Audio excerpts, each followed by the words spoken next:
काम बिगाड़ा। तीन बहुओं के रवैये से सासू माँ बहुत परेशान थी। दरअसल बात ये थी कि तीनों बहुओं में किसी बात को लेकर अनबन हो गई थी। तब से ही तीनों एक दूसरे से मुंह फुलाए रहती थी। ना कोई सीधे मुंह किसी से बात करती, ना किसी का कहना मानती।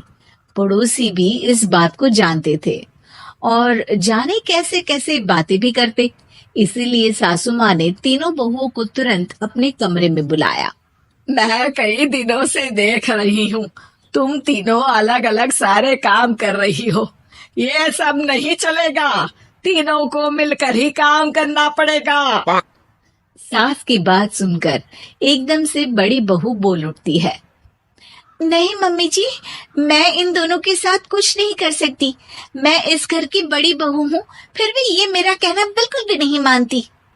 अरे जेठानी जी, जानबूझकर मुझे डबल काम करवाती है आप, और छोटी मुझसे टेढ़े मुंह ही बात करती है। इन दोनों के बीच हमेशा सैंडविच बन जाती है मेरी, और मैं हमेशा आलू की तरह बीच में मसली जाती हूँ। मम्मी जी, इन दोनों को लगता है कि मैं छोटी हूँ तो इनके पैरों तले दब जाऊंगी, लेकिन नहीं, मेरा भी उतना ही अधिकार है जितना इन दोनों का है। बड़ी आई दोनों मेरी चुगली करने के लिए, मुझे क्या कम समझ रखा है। तीनों बहू एक दूसरे से बहस करने लगती है और सास दोबारा ये देखकर टेंशन में आ जाती है और सबसे कहती है, चुप हो जाओ, अब से तुम तीनों सारे काम एक साथ करोगी, आंख बंद करके एक दूसरे की बात सुनोगी। तुम तीनों इस बात को गांठ बांध लो, वरना अगली छुट्टियों में तुम्हारा अपना मायके जाना कैंसिल। सास की बातें सुनकर डर के मारे तीनों हामी भर देती हैं। जी मम्मी जी, मैं समझ गई। हाँ मम्मी जी, जैसा आप कहें, आप जो कहेंगे मैं वही करूंगी। तीनों बहू सास की बात को गांठ बांध लेती है और वादा करती है कि अब से सारे काम वो तीनों एक साथ मिलकर ही करेंगी। ये सब देखकर सास खुश हो जाती है और वहां से चली जाती है। नीचे जाकर वो देखती है कि घर में शर्मा जी आए हुए होते हैं। सास जोर से आवाज लगाकर कहती है, अरे बहू, जरा चाय बनाकर तो लाना, शर्मा जी आए हैं। सास की बात सुनकर तीनों बहू तुरंत किचन की ओर भागती है और चाय बनाना शुरू कर देती है। मुझे तो एकदम मसाले वाली कड़क चाय पसंद है, तो हम शर्मा जी के लिए मसाले वाली चाय ही बनाएंगे। अरे नहीं दीदी, गर्मी के मौसम में मसाला चाय कौन पीता है? मैं तो शर्मा जी के लिए इलायची वाली चाय ही बनाऊंगी। ये कैसी बात कर रही हैं आप दोनों? मेरी मम्मी ने सिखाया है कि मेहमान को ज्यादा दूध और शक्कर वाली चाय देनी चाहिए, वरना वो घर वालों को कंजूस समझते हैं।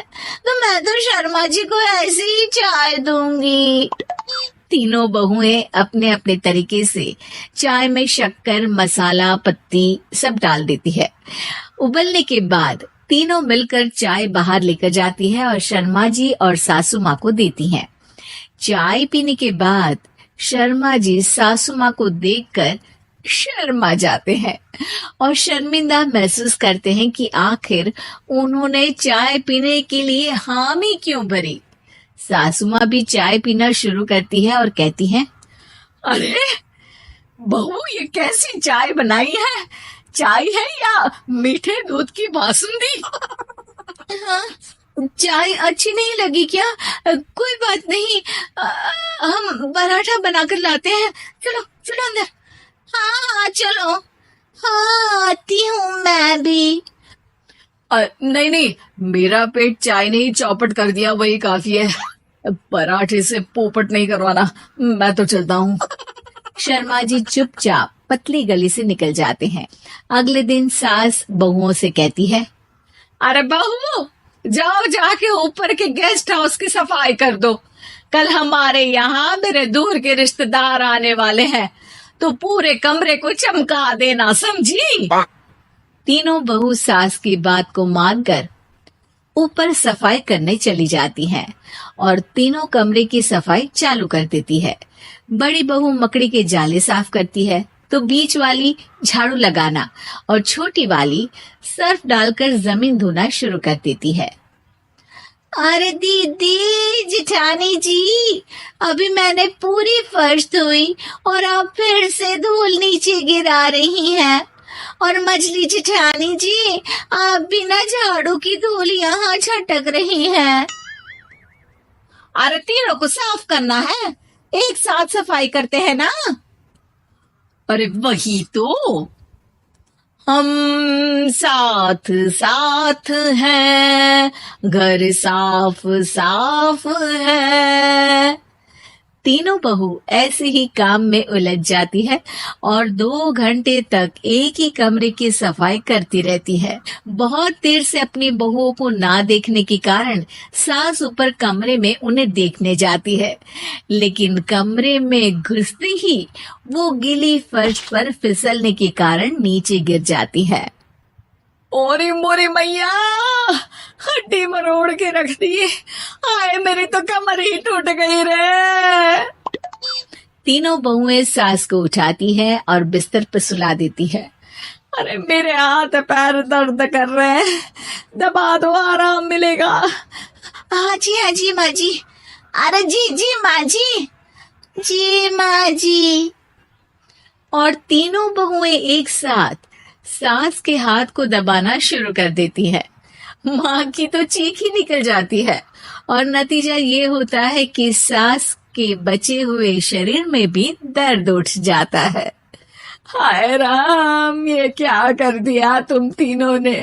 अरे मेरे तो किस्मत ही फूटी है कि तुम जैसी बहुएं मुझे मिली। हे भगवान, पूरे शरीर में दर्द बढ़ गया है। अब तो पता नहीं कि चल भी पाऊंगी या नहीं। माफ करो, मुझे गलती हो गई मुझसे कि तुम तीनों को एक साथ काम करने के लिए बोला। सोचा था तीनों मिलके अच्छे से काम करेगी, लेकिन बड़े बुजुर्ग सही कहते थे कि 3 तिगाड़ा काम बिगाड़ा। तुम लोगों ने ये बात ना आज साबित करके दिखा दी। तुम तीनों को तो समझाना यानी मानो भैंस के आगे बीन बजाना है। तुम्हें अकेले अकेले काम करना है ना, तो अब से तुम अकेले ही अपना अपना काम करो। तीनों बहुएं वहां से जाने लगती है। अरे कहाँ जा रही हो? आप ही ने तो कहा कि अपना अपना काम करो, तो मुझे मुल्तानी मिट्टी लगानी है। अरे मुझे भी तो नेल पॉलिश लगानी है। मुझे ना मेहंदी लगानी है। सास अपना सर पीट लेती है और कहती है, अरे मुझे भी लगाना है कुछ। क्या माँ जी? क्या माँ जी? क्या माँ जी? तुम्हारे घर वालों को फोन तुम्हारी हरकतें बताने के